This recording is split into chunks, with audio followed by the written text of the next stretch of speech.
is an English country garden, and for the next year or two this is where we'll be filming from. I hope you enjoy it.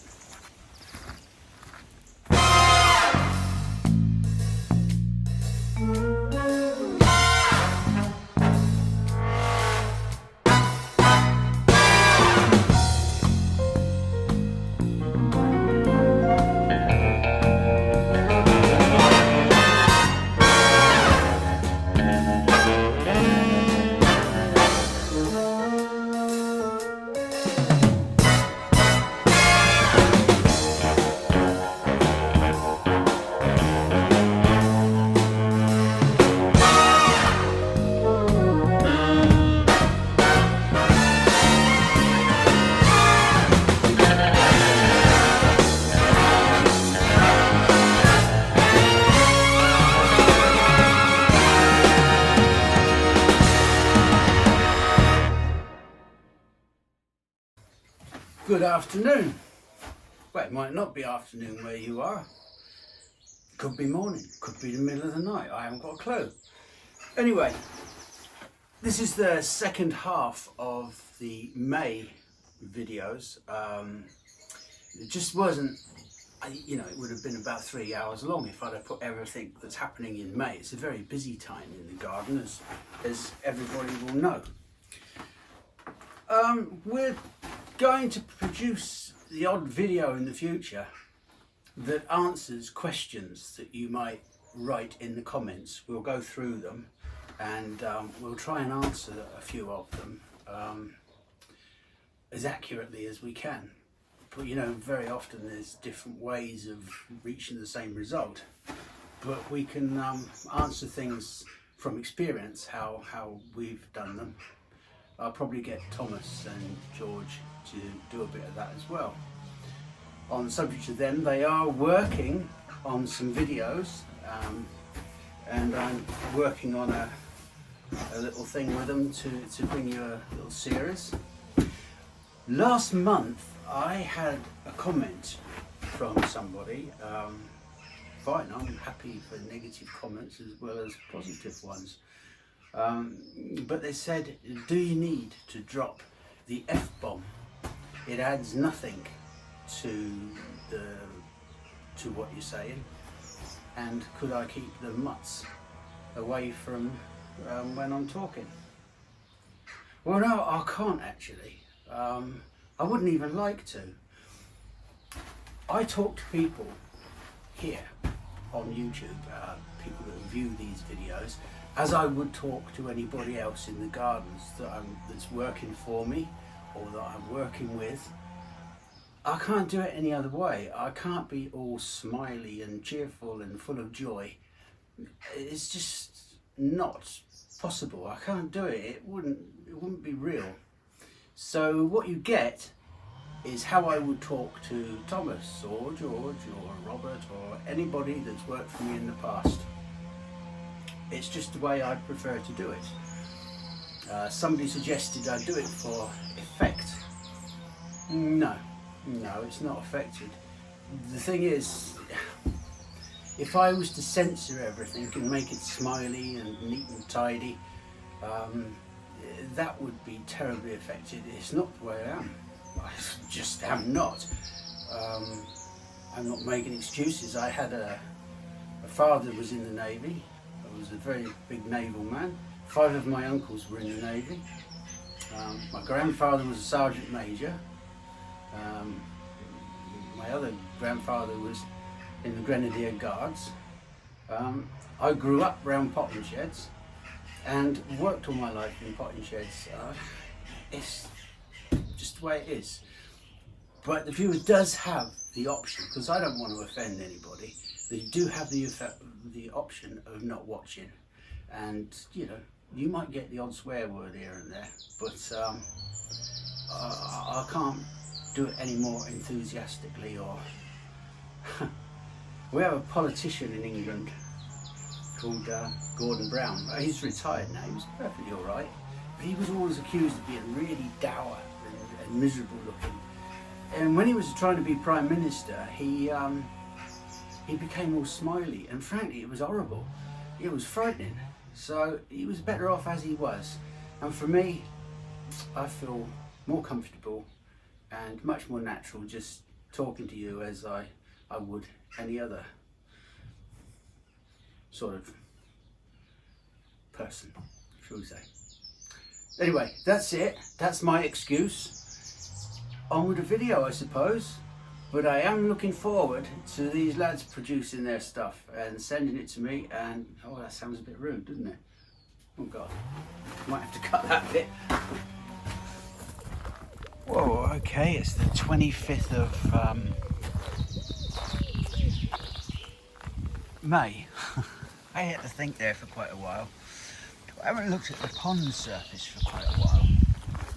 There's some very nice frog bit down there. They look like little mini, there's two sorts of it. They look like little mini lilies. And it just floats around and it gives a little bit of shade. The fry that are in this pond love it, and I'm really shocked that the orth and the little rudd have sort of produced so many young that have got through the winter without being eaten. The pond weeds I've used, I can't give you the name. It looks like seaweed. I used it because some of the pond weeds are very, very invasive. Lilies, I've got about 4 or 5 in here. Everything is planted in gravel. Nothing went into aquatic compost.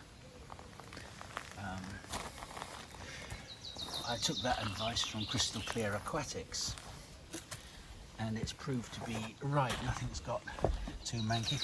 I've had a little bit of blanket weed, and I've given it a couple of treatments last year with this cloverleaf blanket weed solution, and that works fine. Well, I think, as you might remember seeing, it goes a sort of greeny colour for a couple of days, and then it clears out, and the blanket weed goes brown, and it's done very, very well. The plants are really starting to become active now. It is a fascinating thing. There's all sorts of dragonfly larvae. There's great diving beetles in here, little diving beetles. There's God knows how many newts. There's toad spawn. This is despite the fish being in here. It is a... Yeah, I wonder if I can get those fry. They're right at the end on those steps. I don't know if this is going to pick them up. But you can just... Maybe there they are. You see? That's not a half of them. There's about 3 shoals of them. Yeah. But it's been a lovely thing to do, because it was a pond, and it's about 4.5 foot in the middle. It's really deep, and 30 years ago, well, nearly 30 years ago, when we came here, I dug the bugger out with a spade. There was no diggers brought in, and it was absolutely knackering. And then after about 20 years, it got out of hand, and when I retired, it was one of the first jobs I did was to reline it, and you'll see that on video. Just for nostalgia's sake, I took a couple of lumps of lily from the pond at Eggleston. It was a small pond, a little formal pond, and they're doing very well. To be honest, one of them, that one there, I just put in a basket where the plants I thought had died off, and they haven't. It's starting to come back again.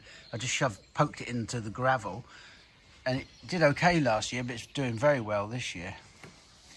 And then that one, I just tied it to a stone and chucked it in the water, and that's doing well as well.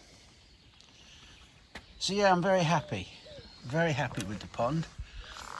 I do have one lily down there by this sort of, what should we call it, landing bay.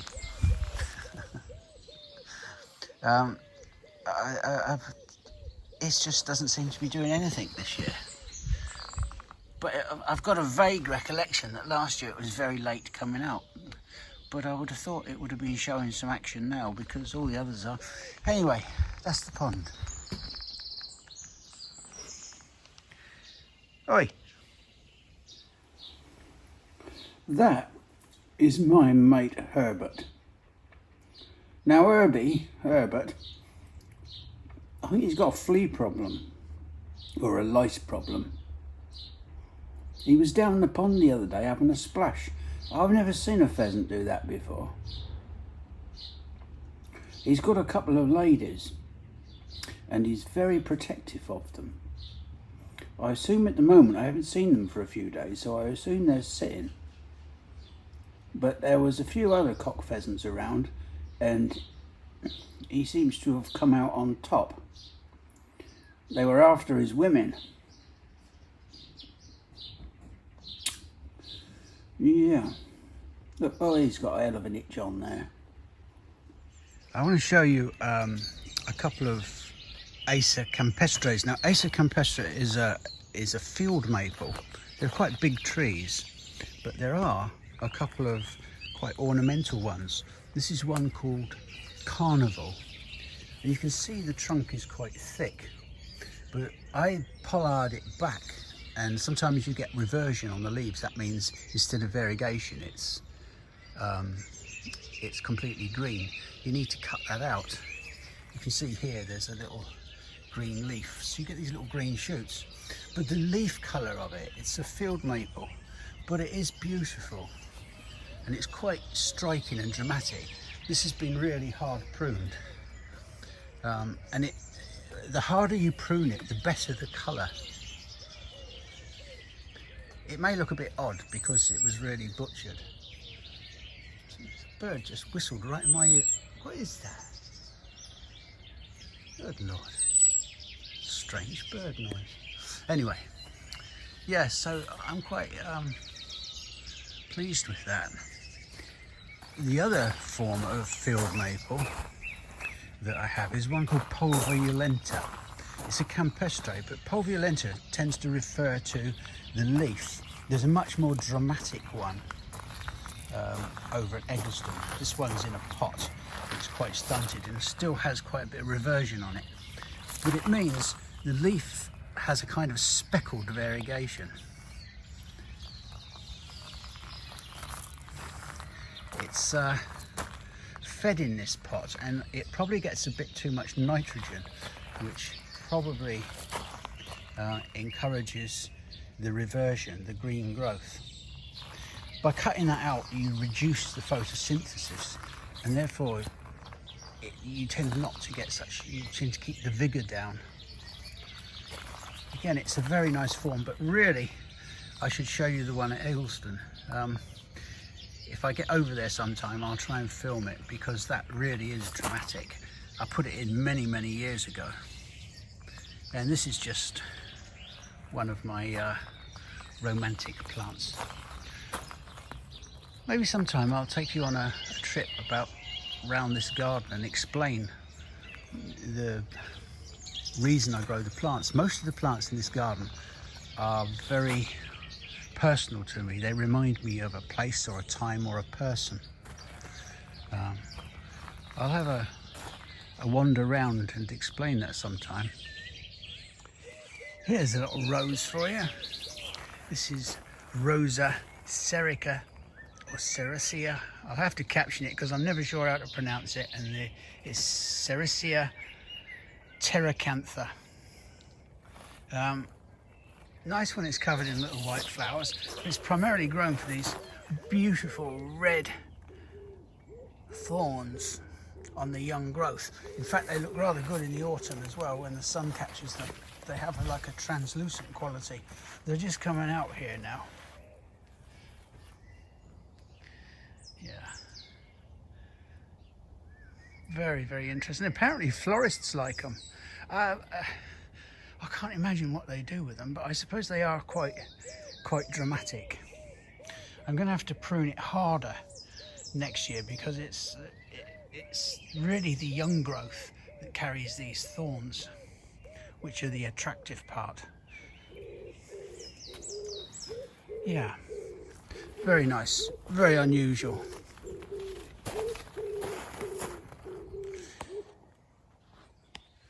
Hoster Alley is looking quite nice. I'm going to have to name these at a later date. Really, I think that's something like, it might be Devon Green. But there's so many hostas that look so similar. But these are just coming through, so they're not fully out yet. I'm sure that's a Shiboldii type. They're nice, they break up the edge of the path. This is, I think, Red October because it has these red stems. That's something like Hadspen's Blue or Brother Ronald. There's quite a lot of them.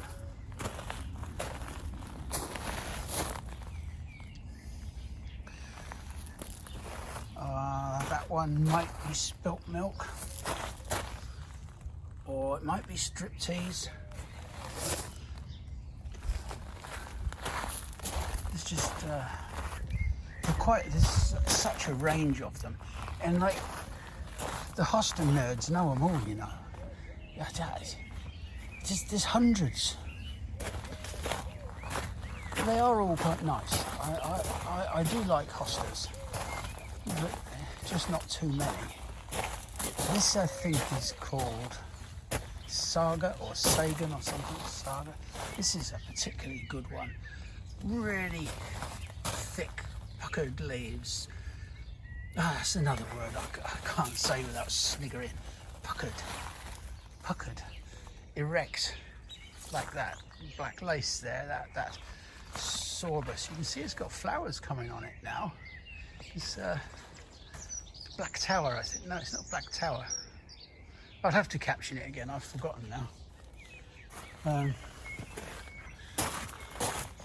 Yeah, but I think my favourite hosta is up here. It's called Dreamweaver. I really like that one. Don't know why, it's just the variegation is quite nice. I'll have to chop some up later in the year, see if we can't flog them off over at Eggleston or somewhere. A couple of other nice little plants is the fumitory, the Corydalus, China Blue, I think that one is. Again, there's a range of them. They're all very much similar. And here we have Spotty Dotty, the Podophyllum. Lovely big pink stems with these beautifully spotted leaves. Very unusual. It likes a sort of shady, damp place, and it's just thriving there. This is just an Aquilegia. Very, very nice. That's that thing of Lisa's. Lamium.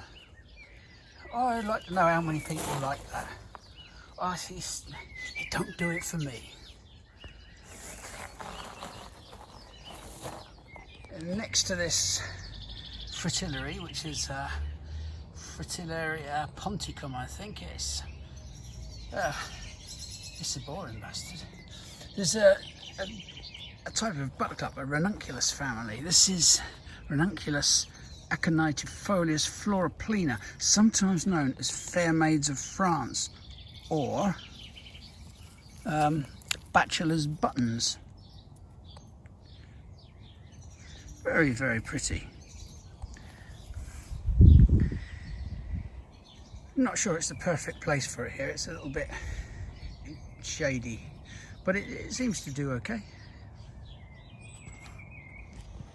For the middle of May, I think it's the 16th of May today, and I'm surprised this hydrangea, it's budding up already. Yeah, there's a load of these hydrangeas. I've forgotten the species again now. The little parviflora pines, and they look lovely with the little candles on. I just let that one grow. If I wanted to keep it at that height, I could reduce these candles to about 1/2 inch, but at the moment it's not getting too big. this little geum, avens. It's a pretty little thing. I can't remember what it's called. We used to have one called Frilly Fanny. It was a little semi-double form. Very nice, very pretty. And of course over here is another old plant. This is an astrantia, and this is an original piece. This is Hadspen's blood. You don't see Hadspen's blood now because what happened, nurserymen started sowing seeds from it and getting all like different names to them.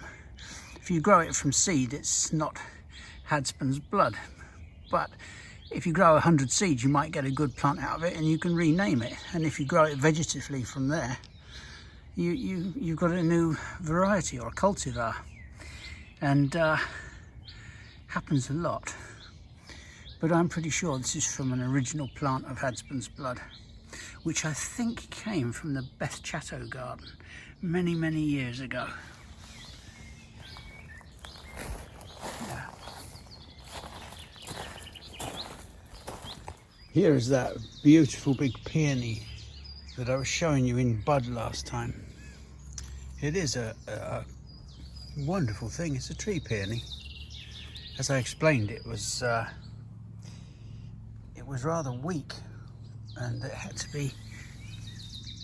be bound at the bottom, which is okay. It's got some shoots coming from the bottom now, so it might build up a framework, which is what I'm hoping.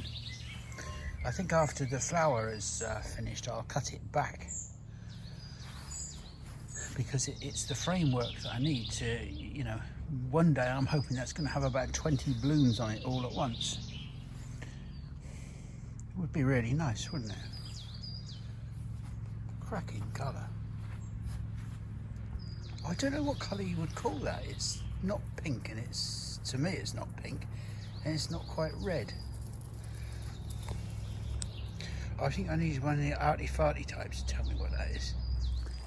So one of our walks is going up through the old, this is Barningham Church.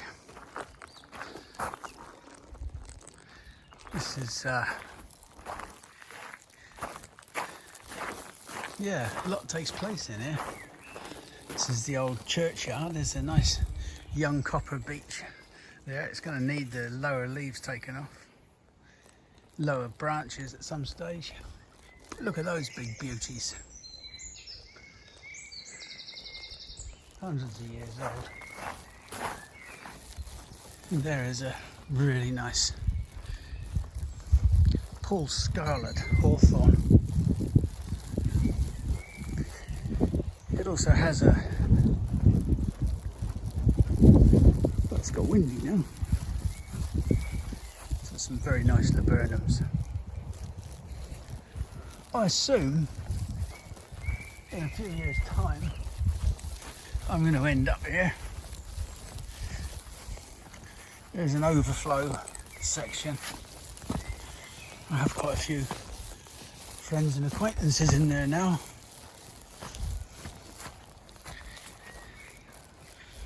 I assume that's where I'll end up. If not, it's been extended to that bit, but yeah. It's quite a sobering thought, really, isn't it?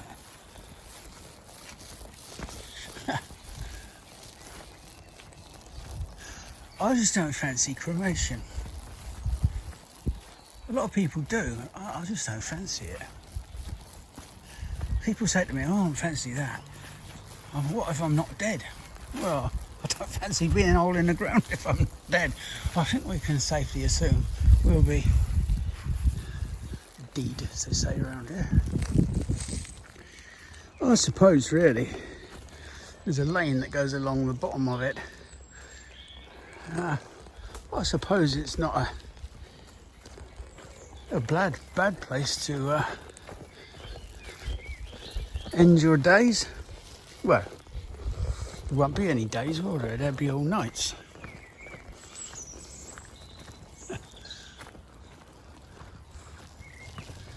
It's a beautiful little spot.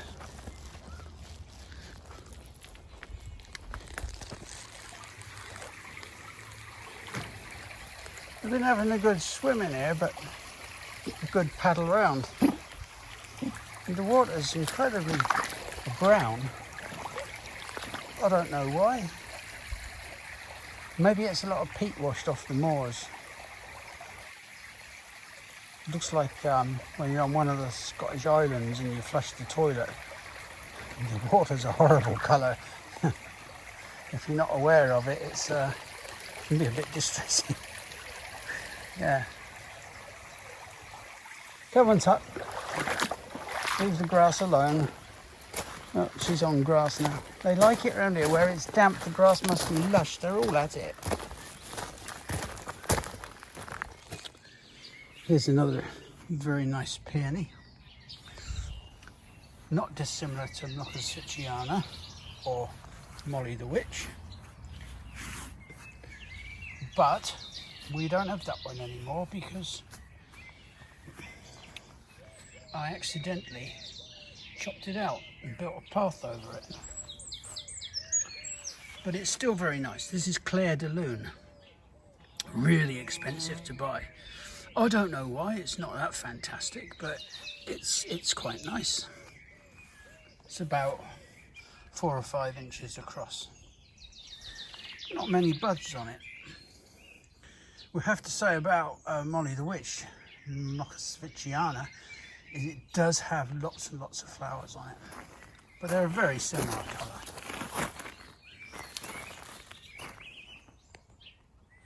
Now, just at the base of this tree, you can see I've put in 2 or 3 foxgloves.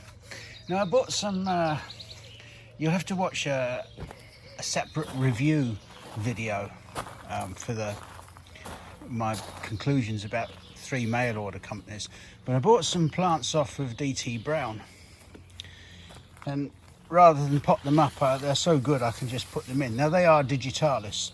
This is a group called Dalmatian Mix, and digitalis are so easy to do. I'm expecting some lavenders and some echinacea from them, coneflowers, and then we'll have a more what should we call it, a better assessment, let's say, especially with the lavenders, because they're not always the easiest to do. But I'm just plonking them in here and there.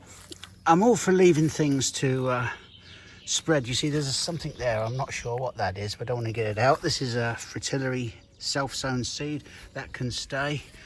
I think now is the time where you can just go through the garden and look at anything that's self-sown. If you don't want it, like I had to take a mullein out.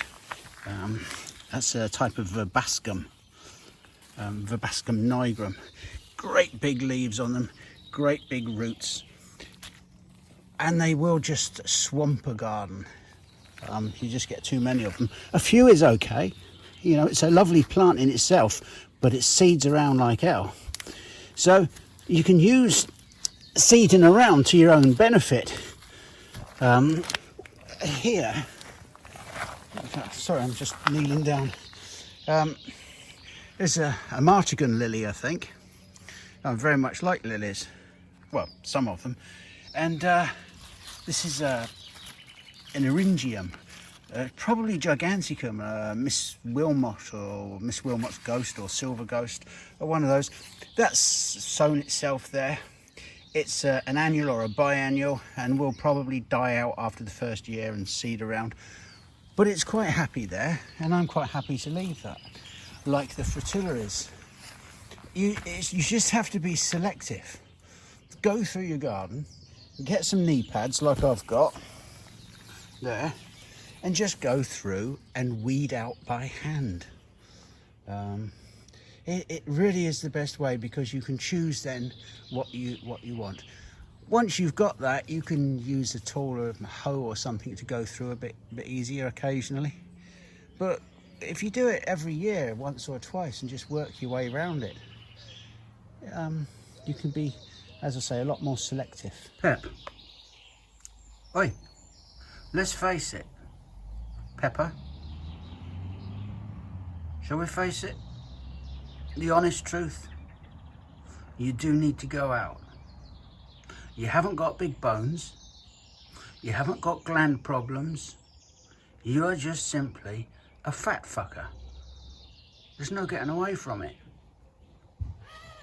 No getting away from it at all. You should be embarrassed. Right, Amanda, I'm going to show you something that's going to get you right going. Look at this. A metal watering can. And look, it's like an old-fashioned one, and like, look, it's got water coming out of it. Like, you do anything to have one of these in your garden. Not necessarily to use, but just to like stand there and look old-fashioned. Look. And shall I say something else? Look, look, look, it's got a baby one. Look, isn't it? Oh dear. The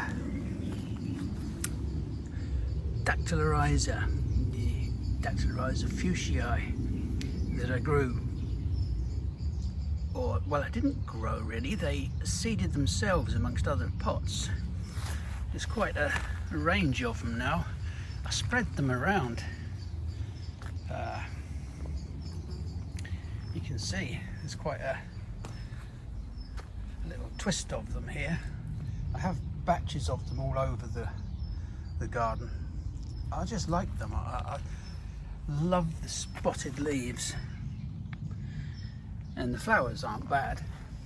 They always remind me a little bit of a liatris. Very nice plants.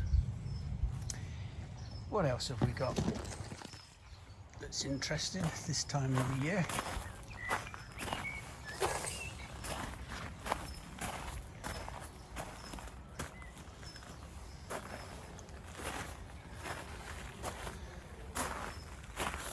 There's a little rose there. It's one of the spinosas. I think it's the Dunwich rose. I think I took it as a cutting from one at Eggleston. I can't quite remember now. But yeah, it's very nice. Very nice. Now, the nasty rose is looking good. That's really ready to spike anybody. Lupine? Lupin? Lupine? That's a wolf, isn't it? What else have we got? I'll have to caption this clematis because I can't remember what its name is. That's very nice as well.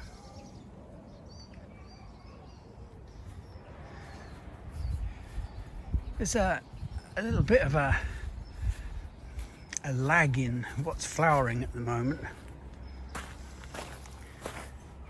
Delphiniums are coming into, starting to look quite spiky. They're very powerful this year. I think it's because we've had plenty of rain. There is the black tower sambucus. That's looking very tower-like.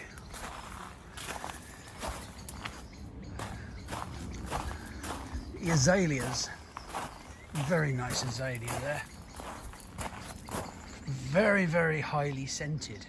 I have a couple of others that are not too scented, but they're still very nice.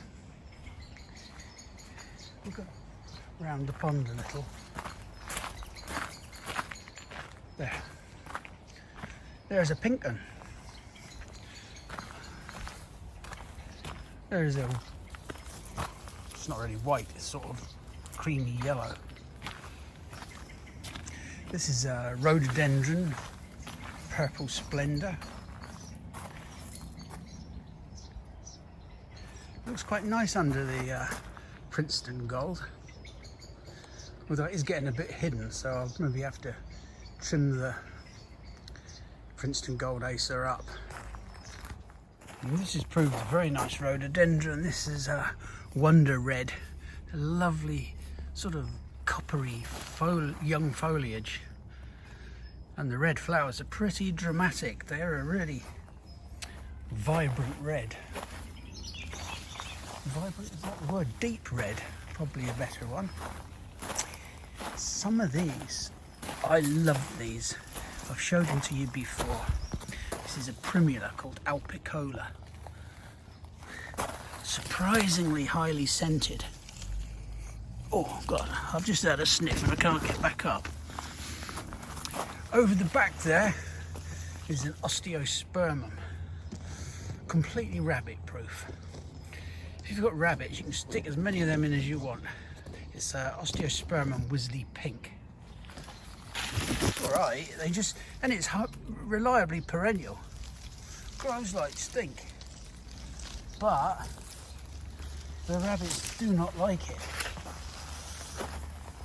The damp has really helped this Regersea. It's not in flower yet, it's plenty of bud, but it's the flower stem, the flower florets are due to break quite soon. The big shrub at the back is a Colquitzia, the beauty bush. Colquitzia marvelous, I believe. Hidden away in here. With my sweet peas that are really a little bit on the pathetic side. I'm not that confident, but they are shaded quite a lot in this position. It was just a little couple of spare positions I had. The rabbits, there was delphiniums in these, and the bloody rabbits chewed them off, so I stuck these pig wires on just to grow sweet peas up. Hopefully in a month or two I've got something to show you there. That's Metasequoia Gold Rush. Idiotic place to put it really, but I really wanted to have one. There's another quite dramatic clematis. I'll caption it because I can't remember. The trilliums have gone over now. They will start forming the most beautiful sort of fruit-like flower buds. Not flower buds, seed pods. I'm going to show you how to deal with them later on. Squidgy old job. And there is Hadspan's Blood. Astrantia. Dramatic as ever. I love that plant.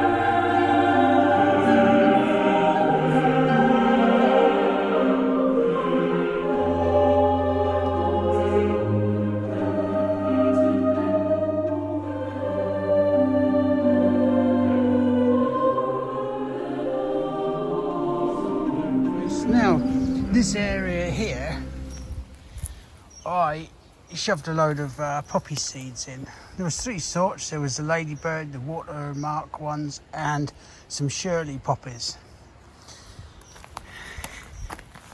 You look here now, these are all poppies. You see them? Loads of them. I just shoved the seed around. You can see what I don't want I'll hoe out, but frankly I'm quite happy to you can see I weren't so thin on the ground there, and just pull out these other weeds. Don't matter if you, as long as you stand in the same places, you can get amongst them. You see, look at all them there, masses of them. The cotyledons, let's have a little look, are really thin. That's, if you look there, there are 4 leaves. The first leaves, the cotyledons, they are really thin, and then you get some fatter leaves next to. So they're quite easily distinguished. And over here, you can see there's hundreds of them. I'll just keep pulling out any other different type of weed and just let them grow. I'm not bothered about standing on a few of them because there's like millions of the fuckers. That's a horticultural term, that. There we go. So I'm hoping it's a bit shaded down here, but I'm hoping it's going to make quite a nice little display. Oh, I love poppies. I think there's something delicate about them, and they have such significance as well. There we go. That's enough farting about that. I am grovelling around here on my knees, knee pads on, having a weed up. Now, I like to go down that side of the garden, back up just there, go down the other side again, and then back up, and then around the shed and the pond. It takes me ages to do it, but what I'm trying to say is I have one bin for weeds, and this garden grows stones, so I have one here for stones, and I try and get rid of some as I go. It's not very exciting, but it is nice to, I quite enjoy weeding, but I have to have these knee pads because getting up and down is a problem. Now, look at these. This is Mecanopsis cambrica, the Welsh poppy. This is the type species that would normally be yellow. This is a little oddity that is orange, or yeah, orange. And there is a little crossbreed that is a lighter orange. Now, I normally pull them out because they get everywhere, but they are in actual fact quite pretty. There's another orange one. So I think what I'm just going to do for this year or two is just nip off the seed heads when I see them. They're on there and they won't seed about. The plant itself will come back. It's relatively perennial. But yeah, just pull off the seed heads. And they're very prone to seeding in paths, and they have quite a strong taproot. So the buggers get right down there. This is Dactylorhiza. I don't know quite why it's wilting so much. Probably hasn't had a lot of light there because these bloody old alliums have been covering it. Everything's growing well. I like the way the hostas are now breaking up the edge of the path. They really have done well this year because it's been quite wet. And these foxgloves, they are nice, aren't they? I mean, look at them. They flower for a relatively long period. That's pale pink. And then over here are some deeper pink ones. Look, there's a white one. Isn't that lovely? And that was the idea of putting the DT brown. If you saw the mail order reviews, the DT brown foxgloves I've just put in, about 30 of them around the garden, and hopefully they will spread or cross-pollinate with the others next year. Lupins, that's just one of my own, it's not a named variety. Yeah, that's quite nice, isn't it? And here it's a nice white or creamy coloured lupin. Again, that's one of my own. These aren't named varieties at all. I had a couple of named varieties. I think one was Manhattan and one was something light, but they both died off. We didn't have much of a winter either, so I just take seed from my own. This is a little conundrum. This is it's not in flower properly yet. This is a Astrantia. This is Astrantia maxima, but it could be any Astrantia. The leaf is very similar in most of them. And here is some ground elder. This has come through from next door. And it's very hard to tell the leaf. It's a trifoliate leaf like this one. And the only real way, there's two ways you can do it. If you've got ground elder in a Astrantia, or any other plant for that reason, just check the leaf, the stems of the plant. These stems here on this Astrantia are round, slightly ribbed all the way around, but round. On the ground elder, they are flat-sided, so it's half round with a flat side. That's one way of doing it, and of course the probably the easiest way is to crush it and smell it. The Astrantia has very little smell, whereas the ground elder, stinks like hell, has a woody sort of musky smell. Yeah, that's the best way. Some Astrantias have a smell, but it's not the same as ground elder.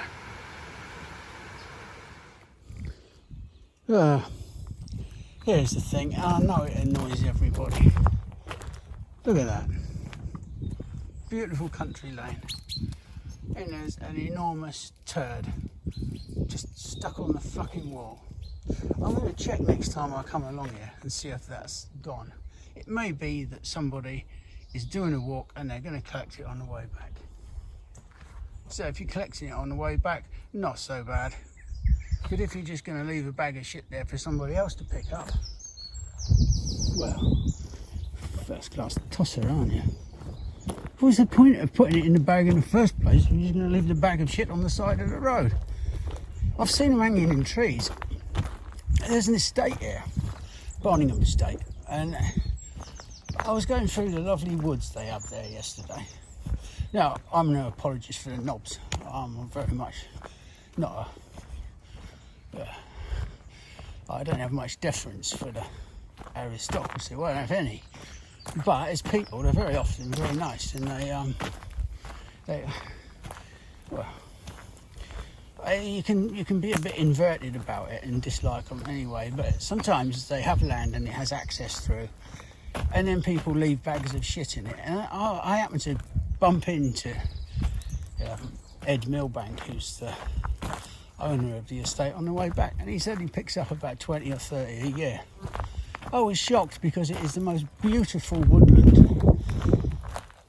and it's just, there's access through it, you know, and we moan about not having access or the state of styles, and then we leave our shit around.